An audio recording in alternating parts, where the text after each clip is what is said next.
যাবতীয় প্রশংসা ওই মহান আল্লাহ রাব্বুল আলামিনের জন্য, যিনি একক। শান্তি অবতীর্ণ হোক হযরত মুহাম্মদ সাল্লাল্লাহু আলাইহি সাল্লামের প্রতি। আল্লাহুম্মা সাল্লি আলাইহি আল্লাহুম্মা বারিক ওয়া সাল্লিম। উপস্থিত সম্মানিত শিক্ষক মহাশয়গণ এবং আমার সামনে বসে থাকা ভাই সকল, সবাইকে জানাই অন্তরের অন্তরস্থল থেকে আন্তরিক শুভেচ্ছা ও অভিনন্দন। আজকে আমি যে বিষয়ে বলবো বলে ভাবছি সেটা হচ্ছে শিরক। শিরকের শাব্দিক অর্থ হচ্ছে শরীক হওয়া বা শরীক করা। কুরআনের ভাষায় শিরক বলা হয় আল্লাহ তাআলার সাথে কাউকে শরীক করা। আমরা জানি যে শিরক হচ্ছে এই পৃথিবীর মধ্যে সবচেয়ে বড় পাপ। আমাদেরকে এই শিরক থেকে বেঁচে থাকতে হবে এবং তাওহীদের উপরে অটল থাকতে হবে। সম্মানিত উপস্থিতি, আল্লাহ তাআলা কুরআনুল কারীমের মধ্যে বলেন, আল্লাযীনা আমানু ওয়া লাম ইয়ালবিসু ঈমানাহুম বিযুলমিন উলাইকা লাহুমুল আমনু ওয়া হুম মুহতাদুন। যে যারা ঈমান এনেছে এবং তাদের ঈমানকে জুলমের সাথে মিশ্রণ করেনি, তাদের জন্যই রয়েছে নিরাপত্তা এবং তারাই হচ্ছে হিদায়াত প্রাপ্ত। যারা কার সাথে মিশ্রণ করেনি?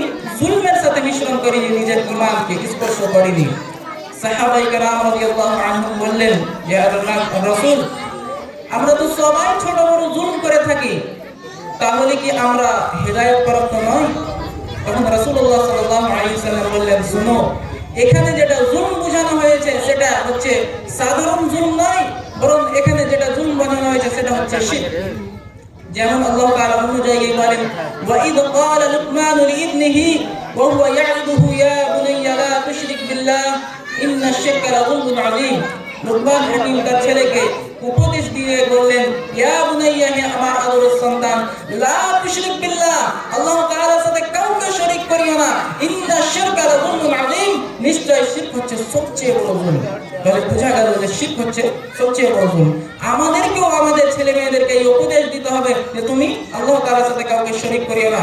আল্লাহ তাআলাকে এই লুকমান হাকিমের কথা এত ভালো লেগেছেন যে আল্লাহ তাআলা লুকমান হাকিমের কথাকে কুরআনুল কারীমের মধ্যে উল্লেখ করেছেন, যে তিনি বলছেন যে তার ছেলেকে যে তুমি শিরক করো আল্লাহ তাআলার সাথে। আল্লাহ তাআলা বলেন, ইন্নাহু মান ইউশরিক বিল্লাহ ফাকাদ হারাম আল্লাহু আলাইহিল জান্নাহ ওয়া মাওয়াহুন নার ওয়া মা লিয-যালিমিন মিন আনসার। নিশ্চয় যে আমার সাথে কেউ শিরক স্থাপন করবে, শরীক স্থাপন করবে, ফাকাদ হারাম আল্লাহু আলাইহিল জান্নাহ, আমি তার জন্য জান্নাতকে হারাম করে দিয়েছি, ওয়া মাওয়াহুন নার, তার থাকার জায়গা হচ্ছে জাহান্নাম, ওয়া মা লিয-যালিমিন মিন আনসার, আর অত্যাচারীদের কোনো সাহায্যকারী থাকবে না কিয়ামতের দিনে। সম্মানিত উপস্থিতি, তাহলে বোঝা যাচ্ছে যে আল্লাহ তাআলার সাথে কেউ শিরক করে যদি মারা যায়, তাহলে আল্লাহ তাআলা তার জন্য জান্নাতকে হারাম করে দিয়েছেন, তার চিরস্থায়ী জায়গা হচ্ছে জাহান্নাম। আল্লাহ তাআলা আরো বলেন, ওয়ালাকাদ উহিয়া ইলাইকা ওয়া ইলাল লাযিনা মিন ক্বাবলিকা লাইন আশরাকতা লা ইয়াহবাতান্না আমালুক ওয়া লা তাকুনান্না মিনাল খাসিরিন। হে নবী, আপনাকে ওহীর মাধ্যমে জানিয়ে দেওয়া হয়েছে এবং আপনার পূর্বে যত আম্বিয়া কেরাম এসেছিলেন তাদেরকেও ওহীর মাধ্যমে জানিয়ে দেওয়া হয়েছে, লাইন আশরাকতা লা ইয়াহবাতান্না আমালুকা ওয়া লা তাকুনান্না মিনাল খাসিরিন।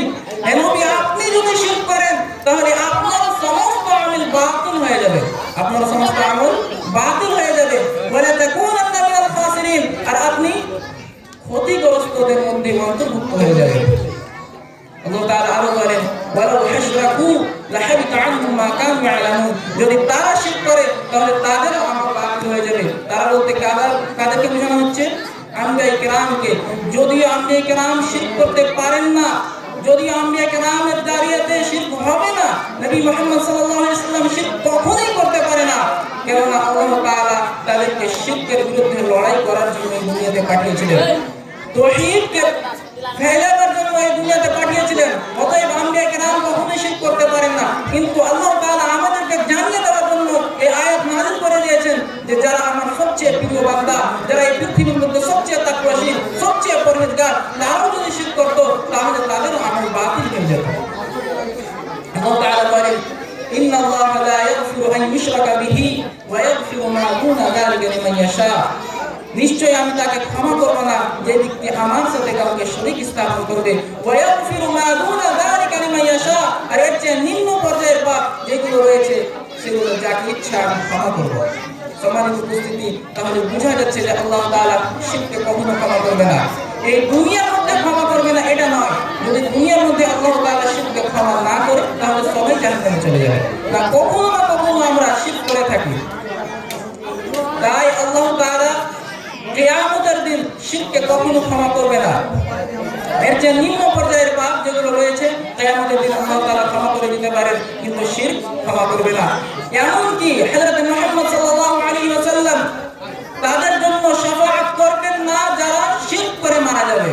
যারা মুশরিক তাদের জন্য মুহাম্মদ সাল্লাল্লাহু আলাইহি ওয়াসাল্লাম শাফাআত করবে না। শাফাআত থাকবে যারা শিরক করে না মারা যাবে তাদের জন্য। সম্মানিত উপস্থিতি, আমাদেরকে শিরক থেকে বেঁচে থাকতে হবে। আমি এখান থেকে বক্তব্যকে শেষ করবো। একটা হাদিস বলে নিই। জাবির রাদিয়াল্লাহু তাআলা থেকে বর্ণিত, তিনি বলেন নবী করিম সাল্লাল্লাহু আলাইহি ওয়াসাল্লাম বলেছেন, মান মাতা ওয়া হুয়া ইশরিক বিল্লাহি শাইআন দাখালান নার। যে ব্যক্তি এমন অবস্থায় মারা গেল, যে ব্যক্তি এমন অবস্থায় মারা গেল যে আল্লাহ তাআলার সাথে বিন্দু মাত্র কাউকে শরীক করেছে, দাখালান নার, সে জাহান্নামে যাবে। ওয়া মান মাতা লা ইশরিক বিল্লাহি শাইআন দাখালাল জান্নাহ। যে ব্যক্তি এমন অবস্থায় মারা গেল যে আল্লাহ তাআলার সাথে বিন্দু মাত্র কাউকে শরীক স্থাপন করেনি, দাখালাল জান্নাহ, সে জান্নাতে যাবে। সম্মানিত উপস্থিতি, শেষে আল্লাহ তাআলার কাছে দোয়া, আল্লাহ তাআলা যেন আমাদেরকে শিরক থেকে বাঁচার তৌফিক দেয়। আমরা যেন তাওহীদের উপরে একত্রবাদ হয়ে থাকতে পারি, আমরা তাওহীদের উপরে থাকতে পারি। আমিন ওয়া আখিরু দাওয়ানা আলহামদুলিল্লাহি রাব্বিল আলামিন। আসসালামু আলাইকুম ওয়া রাহমাতুল্লাহি ওয়া বারাকাতুহু।